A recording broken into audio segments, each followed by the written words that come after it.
going to start by addressing Peter's speech and then move on to Sam's speech and then if time permits move on to my own. Alright, that was a mouthful. So Peter first starts by mentioning the economic crisis we have in the United States, as if that's merit for our failing schools. Yeah, we can see that we're in an economic crisis, but we need to focus on these high poverty level schools. That's exactly why the schools are failing. Then he goes on to say that we are 19th in the 2009 PISA assessment. He doesn't really give you much background on that, and he just throws this number out of nowhere, it seems.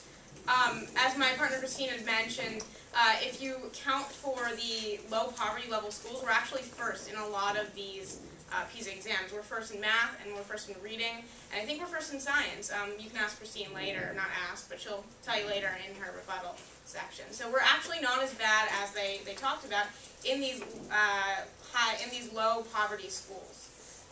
Then Peter went on to say that good teachers are made, not born. And that's true. Good teachers are made and not born, and that's why Pennsylvania has teacher requirements. Christine mentioned in her speech how Pennsylvania had the teacher internship program, like Peter and Sam suggested in their speech. We have programs in place to create good teachers, and that's why schools like Upper Dublin have great teachers, and that's why schools like Upper Dublin are achieving. Then Peter went on to say about how tenure, and how teachers have extreme job security, and this is a terrible thing. Tenure was created to protect teachers' jobs. Before tenure, we had no teacher protection, and they could be fired for most likely, getting pregnant, being not a supporter of a certain political affiliation, and that sort of thing.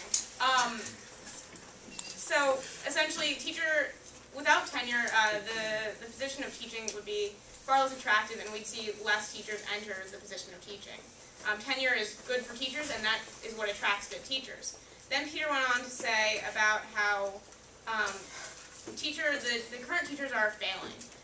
And he provided no link to that, and he didn't explain how teachers are failing low poverty area schools. And he suggested how these Teach for America teachers are really great and performing better than our teachers. One, he provided no statistics, he just said they were better.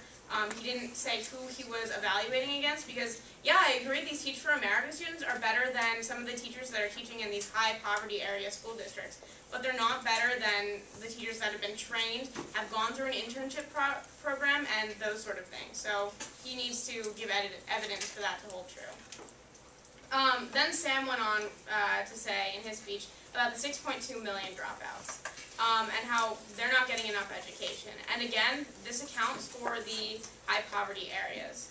And then he mentioned the rubber rooms, in which New York City school teachers are not being fired and they're being paid still. This, according to a New York Times article published April 15, 2010, there are only 700 teachers in this position in the entire United States, so that shouldn't be valid.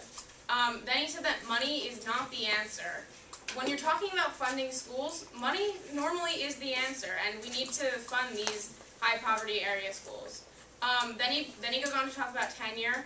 Again, Christine will mention in her rebuttal the negative position on tenure, but tenure is what makes teaching attractive, and tenure is what convinces a lot of teachers, future teachers, to become teachers. It's a great incentive for good teachers. Then he goes on to talk about how we need student evaluation and standardized tests and merit pay and also principal evaluation.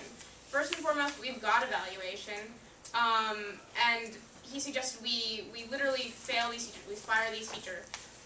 There are literally not enough teachers to fill up these spaces. If we start firing teachers who aren't qualified, we need to make teachers, the position of teaching more attractive so we attract better teachers, and then we can weed through. Because if we start firing any teacher who's gotten a negative evaluation from a student, Upper Dublin would have no teachers, literally. And then he talks about these residency programs, which again is already in place in the Pennsylvania program and many other states to become a teacher. So back to the merit pay argument, which he brought up but didn't really mention. Merit pay has really made no difference on teaching in general. Again, he's mentioned no statistics on merit pay, but it doesn't work. A research team from Vanderbilt University conducted a study on merit pay, and the study showed that there was no difference in standardized test scores from students who had been taught by teachers on merit pay versus by teachers who were taught on standard pay. Christine will mention this more in her rebuttal, but just know that that point does not hold true. So again, I just want to go over why they fail to recognize the teaching problem. They're talking about the failure of education, but they don't successfully link it into teaching. They've shown no correlation between bad teachers and education. They've shown that, yeah, there are some bad teachers, and there's always going to be bad teachers, but they haven't shown that bad teachers are the result of America's failure in education. They've said there's bad teachers and there's bad education, but the bad education is a result of the high poverty levels. Thank you. I urge a negative ballot.